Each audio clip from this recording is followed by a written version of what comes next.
Hey everybody, it is time once again for the Rankening. And hello, how are you doing everybody? We're on episode 10 of this ongoing saga wherein I'm trying to rank every single game in my collection by comparing them against other games over and over and over again in a series of little mini deathmatch battles to see what are the best of the best.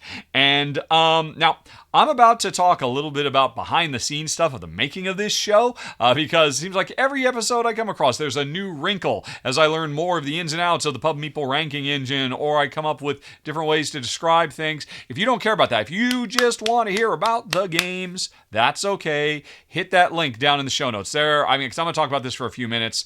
You can skip all of this if you just want to hear me compare a bunch of games. Because that's what you came here for, right? Okay, folks, they're gone. Now I'm going to tell you a little bit of behind-the-scenes stuff because, oh my gosh. Here's the deal. Last episode, episode 9, I didn't realize until after I'd finished recording, because remember, I had so many other problems with the auto-save feature of Pub Meeple messing me up and losing progress and all kinds of crap. I didn't realize until after I was done recording that, it's starting to repeat games. I did not expect that. Here's the deal. We're going through, I forget, something like 400 games or so. And I figured that means we would do 200 or so comparisons of A to B, C to D, E to F, G to H, etc., etc. And once every single game of those 400, i.e. 200, comparisons, all 400 games had been compared against something else, then it would start doing repeats. But nope. It started repeating much sooner. We haven't even gotten to 200 comparisons yet. Or 200 games, I think, right? Or we're doing about what? On average, I guess, 10 comparisons per episode. I think the first episode and the second episode were a little bit more. So we're still a long ways away from having seen all the games, and yet we're starting to repeat. And here's the deal. What I don't want to do with this series is, every time Corrosion comes up, or Rebuilding Seattle comes up, or Revive, or Merchants of the Dark Road, or whatever, now Rahdo's going to spend another 3 minutes describing that game. I've already heard him describe that 10 times. I want to get to the point where, hey, once I've talked about all these, it's going to go much quicker, because I'm assuming if you like this show, you're going to watch every single episode and stick with it to me all the way to the end. So you don't need to hear me describe these over and over and over again. But the system doesn't care about that, and there's no way I can memorize everything that I've previously talked about since this has been going on for months now. So here's what I did today, folks. I actually fired up the Pub Meeple engine. I started recording, and then I just rapid fire off the top of my head did about 10 rankings. Just boom, boom, boom. Didn't say a thing, just straightforward, just, went with my gut, boom, boom, boom. And knowing that wouldn't make for a very satisfying show. But I've now got that recording queued up, ready for me to replay, and because I know what the 10 games that I'm about to talk about are, I was able, before recording, to go back to the Rankening blog. This is a thing I've set up on Board Game Geek. There's a link for this down in the show notes. I've created an ongoing blog for people who want to subscribe on Board Game Geek instead of subscribing on YouTube, and in every blog entry, I enter every single game that is in that episode. So now all I've got to do is, hey, I recorded this thing and said, there's going to be this game. I can do a quick search. Have I already talked about this game? And that's going to have to be my process, I think, going forward, so I don't repeat descriptions a lot. Right. So I did all that. And then imagine my surprise when the video I'm about to play, and I'm going to comment on it. I'm going to pause before I make my spurred decision. I'm going to describe games, and then you'll see what I actually chose. Right? Even about half of them are new games I haven't talked about before. Half of them are repeats from stuff I've previously talked about. But every one of those repeats was from the first episode of the Rankening. And if you remember, the first episode of the Rankening, I wasn't describing the games at all. I was just saying, A has this, B has that, I'll go with B. And I was doing things like 5 times faster. And I wasn't actually giving you an idea of, what is this game? I've never heard of it. So, in this particular episode, even though I've done all this work, every single game is, I have not spent any time describing any of these games. So I'm going to describe all of them. But I think this is a process I'll have to go through up until the point where all 400 games have gotten a description in the process. Then things will really get going fast. Right. Okay. Maybe that was interesting to you, maybe not. If nothing else, you learned, hey, there's a Board Game Geek blog. Or if you want to see every game that's been talked about in this series, you can go there and literally search for the name of the game and you'll find it. But all that out of the way, let me now switch over to my pre-recorded spur of the moment thing. And here I am, but as proof, let's see. If I hide this camera of me right now, where are you? If I hide that, boom, there I was. This was earlier this morning. I was wearing different clothes. And I wasn't really planning on talking at all. I was just getting this stuff down so I could do the checking. If I press play, you'll see me start to do it. But now I got to bring myself back because, hey, the first pairing. Folks, here we are. If you jumped ahead, we're about to do some pairing. Comparing of Role Player versus Forbidden Desert, which was the cliffhanger from last episode. Which one am I going to go with? Well, Role Player is an absolutely brilliant dice drafting game where every round some dice are going to come out and we're going to take turns grabbing some.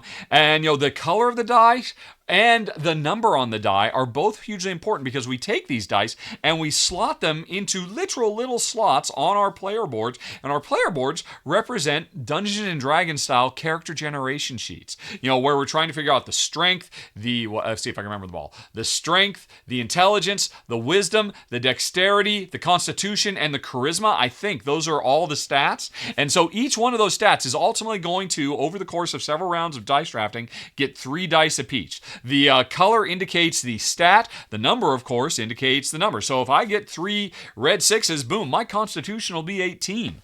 And I've got all kinds of goals that I want certain thresholds based on, the type of character I am, because that's all randomly chosen as part of setup based on the special equipment I might have, attributes, alignment. All of that stuff is wonderfully, the act of creating a role-playing pen and paper character is turned into a really crunchy and insanely tension-filled dice drafting game as we're trying to get the right dice to hit the right statistics. Neat stuff. Brilliant.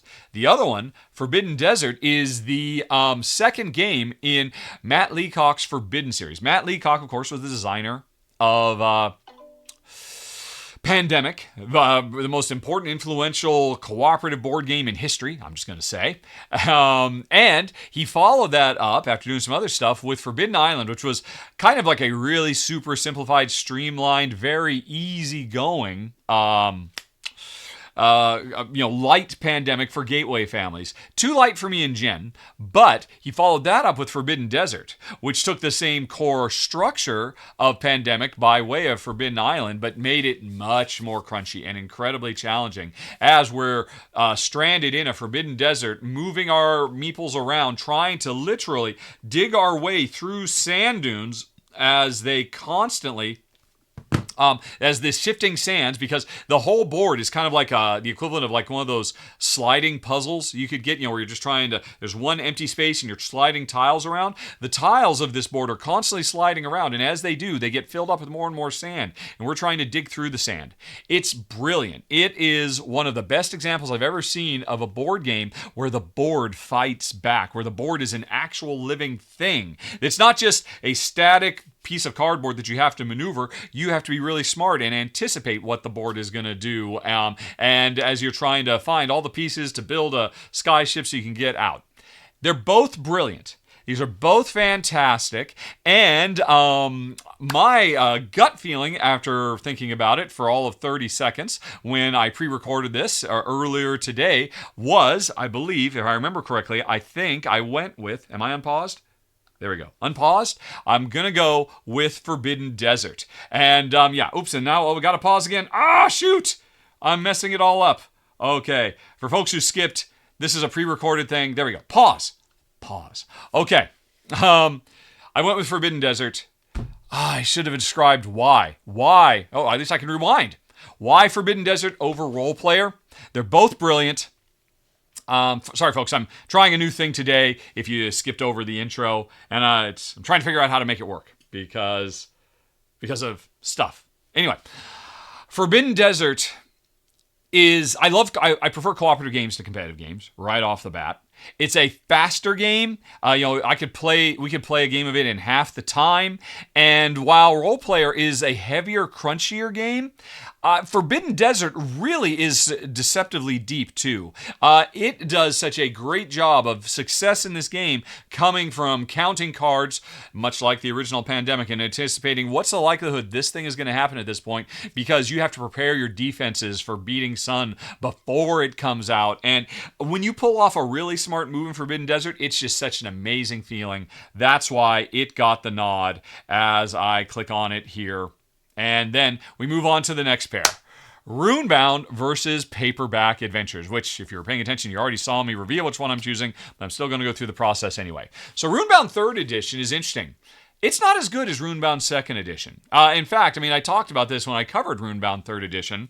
I was really kind of disappointed that it's another game that follows in this kind of modern remake attitude that developers seem to have these days, where, hey, if I'm going to remake an old classic of mine, I am going to try to find ways to make it less tension-filled, a little bit more loose, a little bit more forgiving. And I've just seen it over and over again. First noticed it when Caverna kind of replaced Agricola. You've seen it with Brass Birmingham versus Brass Lancashire.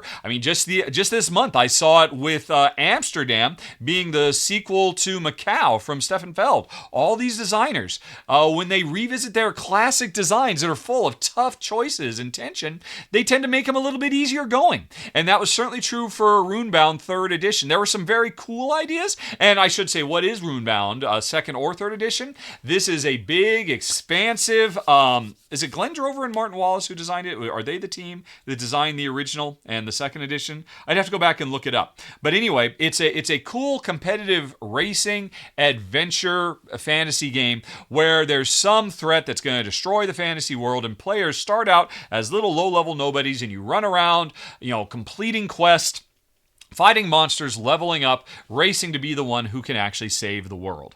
And the thing that I've always loved about Runebound was the way you traverse the world, because you've got, on your turn, you roll these really cool custom dice that each face represents different terrain types, and depending on what you roll, that tells you what type of terrain you can move on. And it was a really interesting and fun little puzzle to figure out, right, well, based on these, where I am, where do I want to go, and what dice did I get? Well, the dice are going to be really inefficient to go where I want to go, but they would let me get over to that cave over there. That's really nice, and I love that system.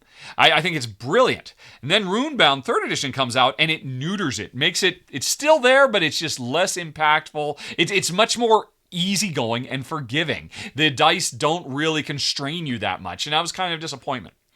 So, why do I still have it? I was about to get rid of Runebound 3rd Edition until the cooperative expansion came out. And suddenly, with the co-op version of Runebound, it's phenomenal. I love it to pieces. And I don't mind, because, the fact that it's no longer a competitive game, the tension comes from other places. Even if the puzzle of traveling around the world isn't so omnipresent, there's so many really cool ways that this world is alive as players are trying to team up and work together, or split up and solve different problems. It's the co-op mode, which sadly is all but impossible to get. It was a very small expansion, very limited print run, and it's out of print now. But if you can get your hands on it, Runebound 3rd Edition is a phenomenal co-op game. All right. Then you've got Paperback Adventures, which is a solo sequel to Paperback, which was a phenomenal answer to the question, what happens if you cross the deck building of Dominion with the wordplay of Scrabble? You get Paperback, which is brilliant. One of the all-time greats. Paperback originally, I think, made it onto my top 10 must-have games. If I'm on a desert isle, I want to have it. Paperback Adventures is a sequel, which is predominantly, or I should say, when I played it, it was a solo game that added a fantasy adventure element on top of the deck building wordplay of Paperback. And it was a brilliant little miniature campaign, level up your character, which is to say, make your deck full of stronger and stronger cards with all kinds of really cool special powers as you try to draw a hand, figure out the best word you can make with this hand of cards to do damage to bad guys before they fight back. And And the game is full of so many wonderful, quirky, funny touches. But I also really love the fact that when you've got your cards, how you score them when you make your word depends on if you splay them to the left or the right, because they reveal different portions of the cards. That was such a cool improvement over the original paperback. And here's the deal. My only complaint about Paperback Adventures was when I covered it in prototype form, it was solo only. And the developers were only just starting to work on a co-op mode. But I did play that co-op mode, and I thought, oh, this is really promising. This looks really good. I have not played whatever mode they came up with for the final. And here's the deal. Because of that, because I've only really played Paperback, the official Paperback rules as a solo game, and I have played Runebound, Paperback is a co-op game. Runebound as a co-op beats Paperback as a solo. Paperback as a co-op might beat Runebound, but I haven't had a chance to play it yet. This makes me think, before Paperback Adventures comes up on this list of this process again, I need to have played a co-op, the final version. But for now, based on what I have experienced, I'm going to give the nod to Runebound 3rd Edition. Boop! There we go. Did I click on it? There we go. Okay, then the ranking engine threw another decision at me. Railroad Revolutions or Paperback Adventures. I've just described Paperback Adventures. What is Railroad Revolutions? It's from What's Your Game? And folks, has anybody heard from What's Your Game? Are they gone? Man, that breaks my heart if so, because they used to be one of my favorite developers of all time. I hope they somehow make a comeback. I hope they're not another casualty of COVID. But they might be. But anyway, suffice to say, this is one of their best. This is one of the ones I've kept all these years. And what is it? Well, it is the American frontier is waiting for us to develop rail lines from the East Coast to the West Coast and develop the Telegraph Road, actually, which is like a whole sub-element of the game. But, it's doing a lot of the stuff you've seen in lots of games. Laying track, making connections with different cities, racing against other players to get first, land rights on the ground, to, get bonuses and whatnot. But what drives it all is what's interesting. It is a worker placement game. And at any given time, you've got a handful of workers, and there's regular workers who are nothing special, who can just do the basic actions. But then there are engineer workers. That your regular workers can be trained to become engineers or accountants or, I want to say, 2 others. I think one of them was conductors. I don't remember what they all were, but there were like 4 different types of workers your regular workers would become. And so you send a regular worker out to do an action like lay track or, get funds or whatever it might be. They'll just do the basic action. But if you send the accountant out to do it, they'll make the action cheaper. If you send the engineer out to do it, they'll make the action more powerful. And so you know what you want to do, but what type of worker am I going to do it with really elevates the worker placement of this game and makes it something really special. And so I had to decide which of these 2 make it, and I believe, I'm going to unpause now, I think I ultimately went with Railroad Revolution. No. My gut feeling was Paperback. I went with Paperback. When I recorded this, earlier this morning, it just went boom, boom, boom. Why? Why did I do that? What was my gut? Because now, having said it out loud, I kind of feel like I prefer Railway Revolution. But when I was doing this earlier, and I was just silently, just immediate gut response. You know what it is. When I was just doing them back to back, I probably felt bad about skipping over Paperback Adventure, and I didn't want to skip it twice, so I probably went with it.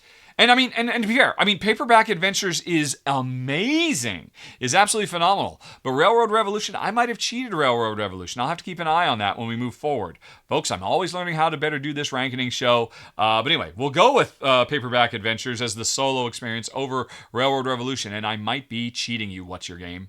But anyway, then we come up to the next... Pause. Okay, so the next one, where I was just doing my rapid fire off the top of my head, Tiny Epic Defenders versus Quadropolis. Tiny Epic Defenders is one of my favorite co-op games of all time. This is basically kind of like, what would you get if you cross Pandemic, my favorite game of all time, with Aeon's End, another one of my favorite co-ops, because this is a game where we are running around a very, very tiny little fantasy world trying to fight fires, literally fight fires, because the different kingdoms are coming under assault from waves of bad guys, and the damage they do to the kingdoms is represented by these cool little fire tokens. The production on the 2nd edition of Tiny Epic Defenders is through the roof amazing. Absolutely. The first one was nice, but oh man, the 2nd edition is so gorgeous. But anyway, we're running around this little circular thing, and every round, there's a deck of cards that you shuffle up and determines what player order is going to be. When I get to go, when you get to go, when the bad guys get to go. And over time, this is a deck builder because that deck of events fills up with more and more bad guys. At the beginning of the game, there's just a couple of bad guys. We're going to go through that deck, draw 5 cards, then boom, reset. But then more bad guys again. Now there's 5 bad guys in the bad guys, 6, 7, 8, 9. And the order these bad guys will come out in is hugely important because if we can anticipate where they're going to be, we can get into position before they attack the environment, and that is much more effective rather than letting them attack the environment and then us rushing over there to undo the damage they do. So much of this game is about card counting and learning to anticipate based on statistical likelihood what the next hit spot is going to be. And I love it. I love it even more when you add the expansion, the Dark Tidings or Dark War or something like that. Anyway, though, it's one of the all-time greats, a very sadly misunderstood cooperative game because some people think, it's just luck. You never know what's going to happen. That's because you're not paying attention, people who feel that way. It's all about anticipating, using your advanced knowledge of what's most likely to be hit and making informed decisions about where you should go and protect. Which is the core of Pandemic 2, but Tiny Epic Defenders wears that on its sleeve even more. So, all that compared and contrasted to Quadropolis, which is a wonderful little SimCity-style tile drafting game, and then putting those tiles out on your tiny little board, and you're trying to get the right tiles next to the other tiles because all the different types of SimCity buildings score in different ways, depending on whether they're residences or commercial, all that kind of stuff. The thing that makes it interesting is it introduced the idea that another game, Meadow, really ran with many years later, the idea of, there's a grid of tiles I can grab. And if I want to grab that tile, I've got my own little picker tiles that say if I put a 3, and I put it on the left side of the grid, pointing towards a bunch of tiles, the number 3 means I go 1, 2, 3, and pick the third tile in that row or in that column, and then it's gone.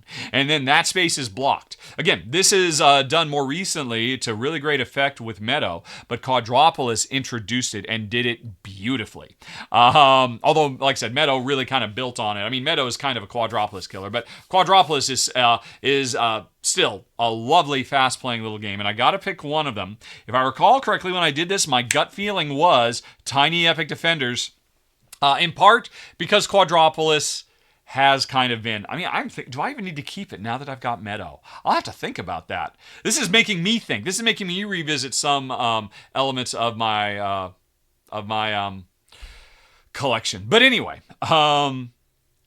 Tiny Epic Defenders is one of the all-time greats, and when you add in that expansion, it becomes just next level. So I bet you, I went with Tiny Epic Defenders. And then the system threw Glen More II Chronicles, and again, Quadropolis. So, talked about Quadropolis, let's talk about Glen More. This is the sequel to one of the greatest tile-laying games of all time. It is a time track style game where the brilliant thing about it is you're trying to build up your own little Glen More, your own little fiefdom in Scotland, in the Scottish Highlands, and when you grab a tile and put it into your little tile bed that you're making, you activate it and every tile that's adjacent. And that is brilliant because it turns tile laying into engine building in the best possible way. And then it combines that. The original Glen More took that idea with some really tight restrictions about how you can lay out your tiles. And then it accentuated it by saying, and there's also a time track that makes the draft for getting these tiles incredibly tension-filled too. So anyway, that's regular Glen More, one of my all-time faves. Glen More II is everything I just said, although, again, this is another example where it takes it easy on you because the tile laying is nowhere near as restrictive as it used to be. Because it used to be, you had to be restricted by a road that was on the x-axis and a river that was on the y-axis. Now, if I recall correctly, in 2, the road has been replaced and the river became the x-axis, and there is no road now. So the tile laying just becomes much more easygoing. And I don't know why they did that other than to make the game a little bit less tension-filled, a little bit more relaxed and laid back and easygoing.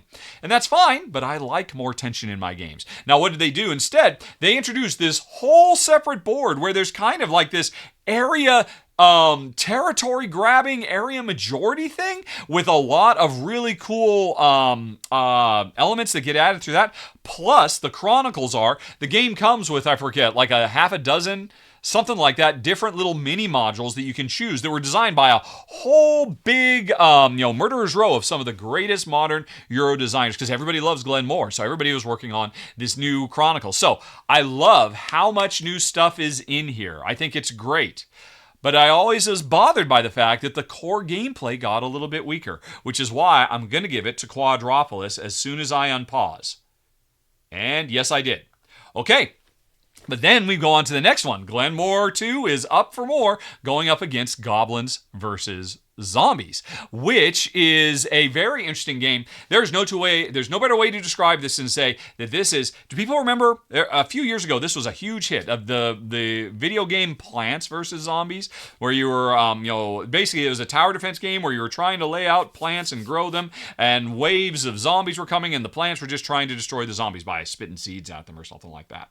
Anyway, this is the same core idea except to replace plants with goblins. We are leaders of goblin clans. This is a deck building game where our deck is our goblins that we can deploy into the 3 different lanes. At the end of every round, new zombies will appear and start trudging towards our goblins, and they all have different special powers and whatnot, and it's just fantastic. Such an overlooked little gem of game. It had a very tiny print run, but I always thought it was very impressive, especially because it works equally well as a competitive game where we're competing to be the best at fighting the zombies, or a co-op game where we're actually trying to fight off our own separate waves while helping each other, or a really good solo game too. It's great. And I think it deserves more love, and of these two, if I were only going to keep one, because I already love Glen More. Wait a minute. Now I'm trying to remember. Which one did I go with? Because I do love all the stuff that's in Glen More. Actually, I think I went with Glen More too.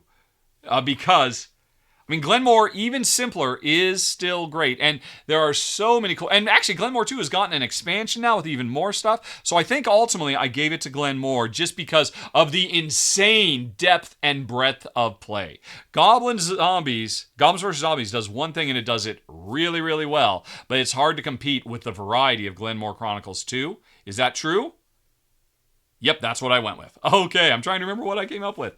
Next up, we've got Free Radicals versus Favor of the Pharaoh. Free Radicals is a brilliant game set in a post-scarcity future where all of humanity's problems are solved, and even though there's still competition for renown and fame and whatnot, the beautiful thing is, whenever I gather the core resources in this game that I am trying to hoard is not food and money and weapons or stuff that you expect in most board games. It's knowledge, straight up knowledge. And one of the beautiful things is, as the more knowledge I accrue in this game, it converts to points. But when I collect this knowledge, I can keep it for myself and hoard it to give points, or I can give that knowledge to my opponents in this competitive game. And that lets them scream up the progress track, potentially earning them more points. But here's the deal. Every time I give you knowledge, I unlock really cool bonus special powers that I can use. Because this is what we should do as a society. We could be living in a post-scarcity world right now if we would get over our zero-sum mindset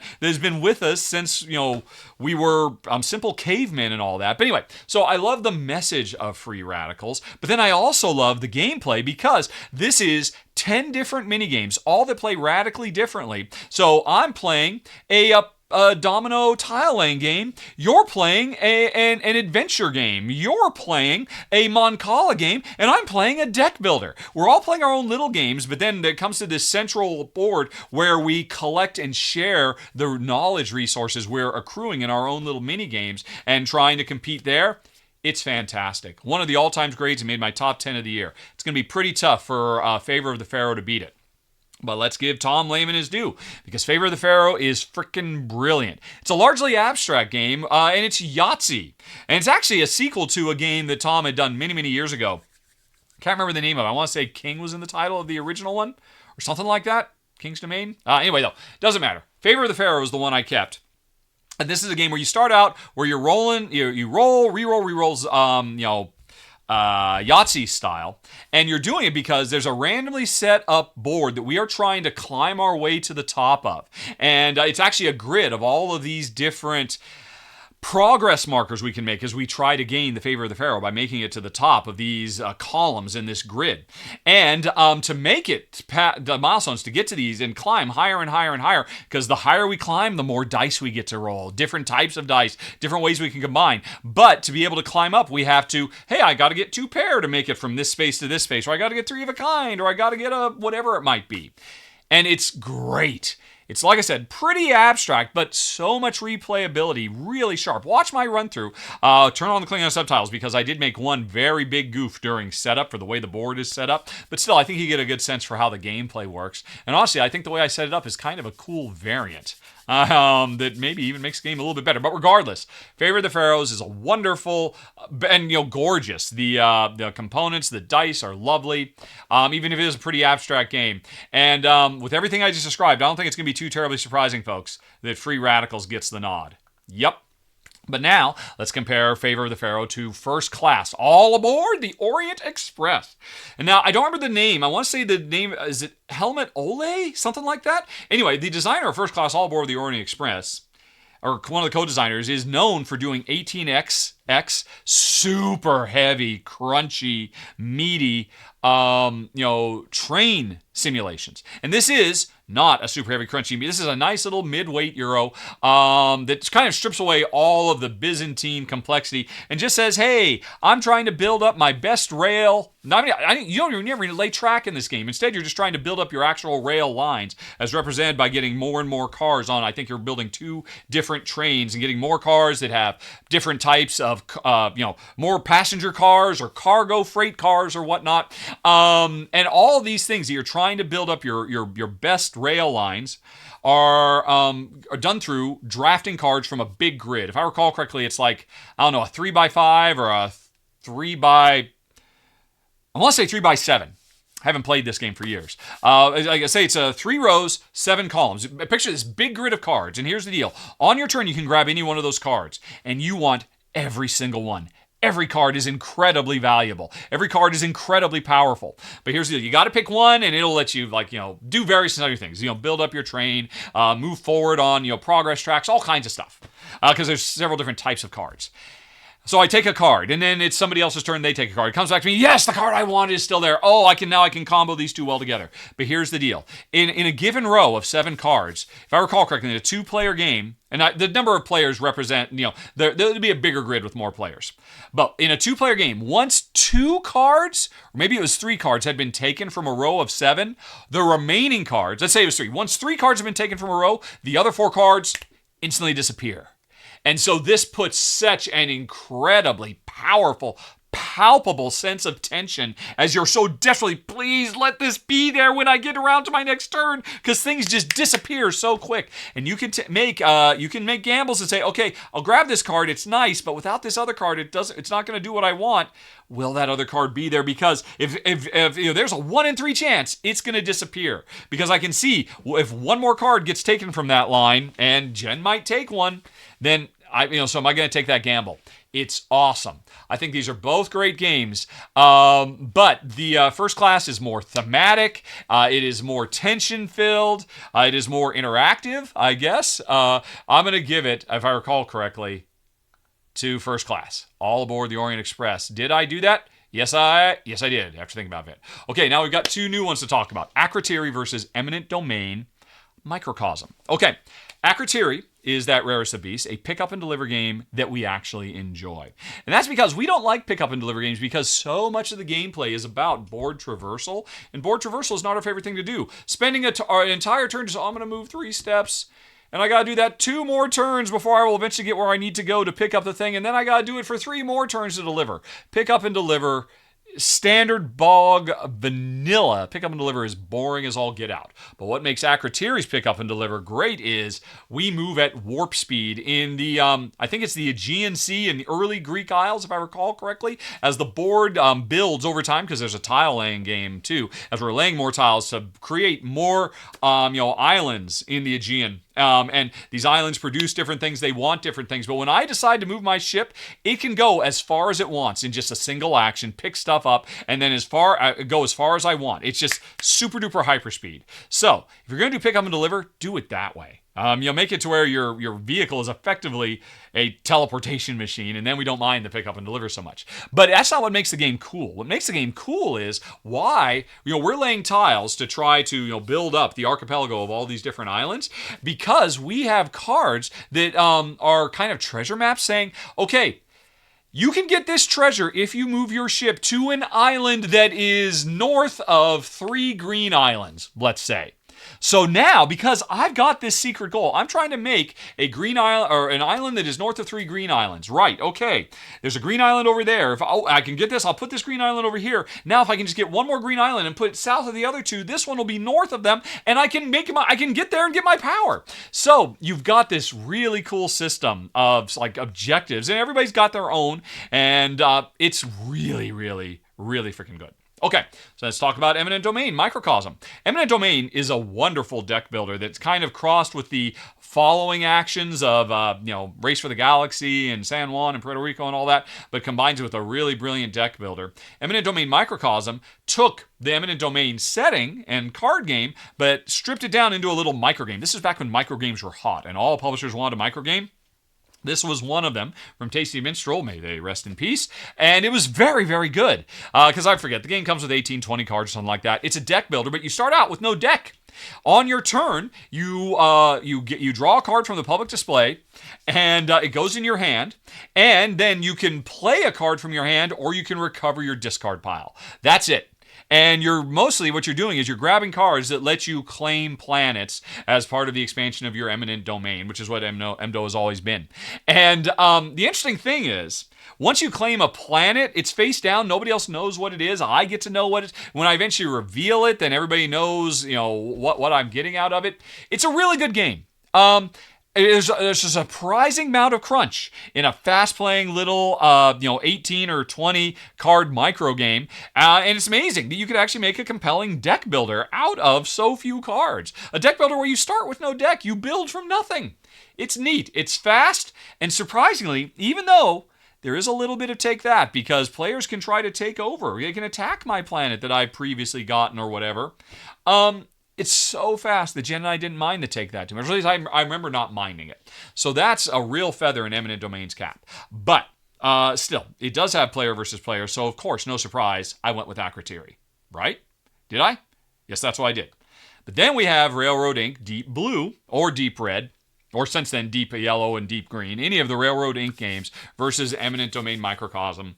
Railroad Ink is a Yahtzee-style roll and write where you've got these custom dice that represent different roads and rail lines that have intersections or straightaways or bends. And every round, we roll these dice, and then everybody picks, right, how am I going to use the die faces that came up to expand on my little grid that I'm drawing, rolling, or writing on, my rail lines to connect different cities and my roads to connect different cities. And depending on which mode you have, there's different sub-objectives you can do.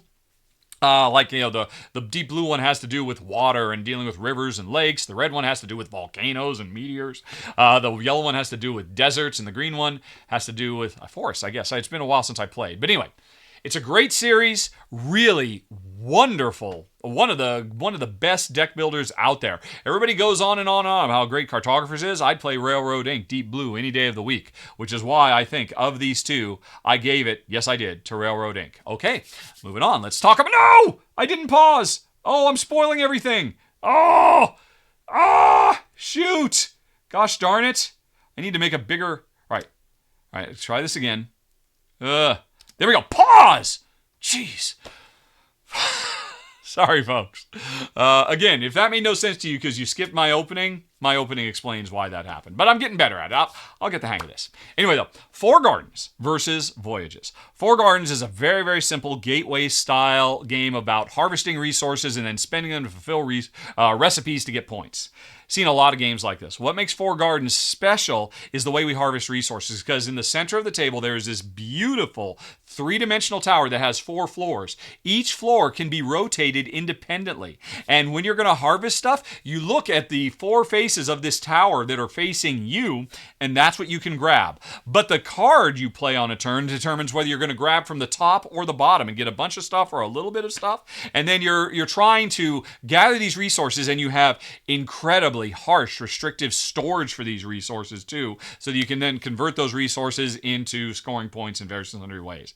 It's freaking brilliant. I think it just missed my top 10 of the year it came out, or maybe even made it. And that's saying something for a game that, at the end of the day, this is a very abstract, this is a total gateway game that you could teach to total novices, but it's one of those gateways that has enough crunch and, not complexity, but depth and tension that even old salty board game geeks like me and Jen, who generally turn our noses up at gateway games, love Four Gardens. It's fantastic.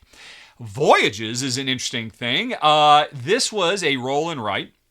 And it's another bingo style roll and write where, hey, and it is dice, right? Yeah. The dice that get rolled, everybody, hey, the die, you use the different die face, the die values for different actions as we are trying to go on voyages and have our ship move around through an ancient Aegean Sea. And the interesting thing is, Voyages was kickstarted with no opportunity to buy a physical copy of the game. Instead, you subscribed to it. And every few months, a few times a year, the developers say, hey, we've come up with a new map that you can explore with new special case rules.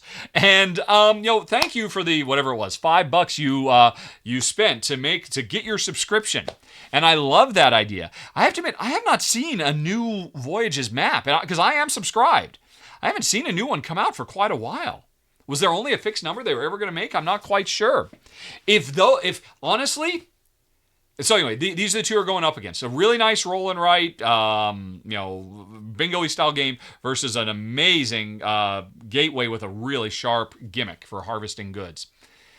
If Voyages was still putting stuff out every couple of months, I'd probably give it to Voyages because it's just so exciting.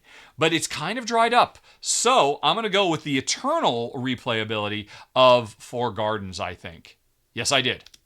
Okay, and then we get to Voyages, which I just talked about, versus CO2 Second Chance. And CO2 is the first Vito Lasarda game I ever played.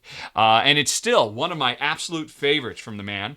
It is a game, it was so prescient. This game came out like over a decade ago, and it was all about global warming and how humanity had to turn around. It is a game about the power plant industry, and we are power plant magnates trying to replace dirty power all over the world, in all the continents of the world, with clean forms of energy. Or sometimes, hey, you know what? The people demand power, and we could build more dirty power. And the thing is, the more dirty power we build and add to the simulation, the worse climate change gets, to where it gets to a breaking point. And if it gets too bad, not surprisingly, like we risk in our own day-to-day life, everybody loses. So it's interesting. This is a semi-cooperative game. We're competing to be the best, but we have to be very, very careful because, hey, it is cheap and easy, relatively speaking, to make dirty power, but it can destroy everybody. And if it destroys everybody, there's no way you can win, right? So we are all incentivized to try to find greener ways to advance. And I love the story of that. And honestly, I know for some people semi-co-op is a dirty word, but for me, I guess I don't want to play with you if that's what you say, because people say semi-cooperative games are fundamental fails because if somebody feels like they're losing, then what they'll do is they will purposely try to throw the game so that everybody would lose rather than letting somebody else win. Rather than continuing to try to play their best, they would really rather take their ball and go home, or throw all their toys out of their pram because they're spoiled rotten. Here's the deal. I apologize if I have just described you. If you are the type of player who sits down to a semi-co-op game and then decides, oh, well, if I can't win, then everybody's going to lose. I'm just going to tell you right now, I don't want to play games with you. Because to me, that is a fundamentally antisocial and anti-gamer attitude to have. Never mind the fact that it's ridiculous for you to think you're losing anyway, because CO2 is such a rich and robust, complex, combo chainy game. This game was doing insane, powerful combo chains years before Gone Shown Clever made it cool. And so there's no guarantee you're losing. You don't know until the final tally. But anyway, some people feel that way, and I feel bad for them, and I feel bad for their friends, because then you can't play really wonderful games, because I have such strong memories of playing this with Jen, and we're both competing and doing our best, and then we realized we have to put our competition aside. We have to work together to save this planet. We'll compete again a few rounds from now, but right now we got to save this planet, and that makes for really exciting gameplay and a really important story to tell about our time on this planet. And then, if all that weren't enough, the game is brilliant too, because it features a lot of interactive, because it's a multi-stage process to build a power plant, right? Where the groundwork is laid, the scientists do research there, the thing actually gets built, the scientists involved go off to conferences and share their knowledge with the rest of the world. And the thing is, multiple players can work on the same power plant.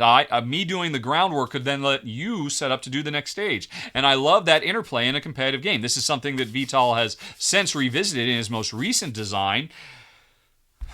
I just covered it the other day. Inventions. But CO2 was doing so much stuff. It was so ahead of the curve. And now, all that said, here's the deal. Everything I just described was the original CO2. CO2 Second Chance introduced, had Vital going back and kind of cleaning things up and streamlining the gameplay. Also introducing a cooperative option you can play as well. And the co-op mode is good. I played it in prototype form. I never actually played the final version. But I do remember thinking at the time, but was this another case where, in revisiting the game, some of the stuff that made the original game so great is kind of weakened? The same thing happened with the deluxe version of Vinos, where the banking system was removed entirely. And that was my favorite thing about Vinos, but it was too complicated. And here's the deal, folks. I know some tweaks and changes were made to CO2 as well, and I don't remember what they were.